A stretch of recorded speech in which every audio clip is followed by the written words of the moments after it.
প্রশাসনের তরফ থেকে তোমরা কি পরিবর্তন চাও? প্রশাসনকে পাবলিক সার্ভেন্ট বলে, তার মূল ফোকাস হওয়া উচিত পাবলিক এন্ড।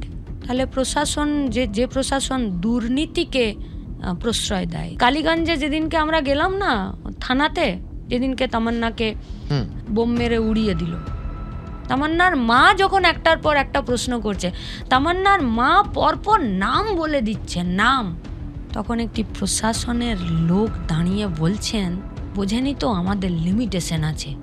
লিমিটেশন? তোমার লিমিটেশন থাকবে না, তার জন্য তো তোমাকে খাঁকি ভর্তি দেওয়া হয়েছে। তোমার গাড়ির পেট্রোলটা পর্যন্ত জনগণের ট্যাক্সের টাকায় ভরে দেয়, এবং মানুষ তোমাকে দেখে শক্তি পাবে, মানুষ তোমাকে দেখে ভয় পাবে। শক্তি পাবে কে? যে অন্যায় করবে না। ভয় পাবে কে? যে অপরাধ করবে। তুমি দাঁড়িয়ে বলবে আমার সীমাবদ্ধতা আছে, আমার লিমিটেশন আছে। এই লিমিটেশনওয়ালা প্রশাসন থাকবে না পশ্চিমবঙ্গে দুর্নীতির বিরুদ্ধে। পাবলিক এন্ডে পাবলিক সার্ভেন্ট পাবলিকের জন্য কাজ করবে, একটি নির্দিষ্ট রাজনৈতিক দলের চেয়ার বাঁচানোর জন্য কাজ করবে না। এটা পশ্চিমবঙ্গের মানুষ চায় না। পশ্চিমবঙ্গের ইতিহাস ঐতিহ্য অনেক অনেক অনেক ভারী।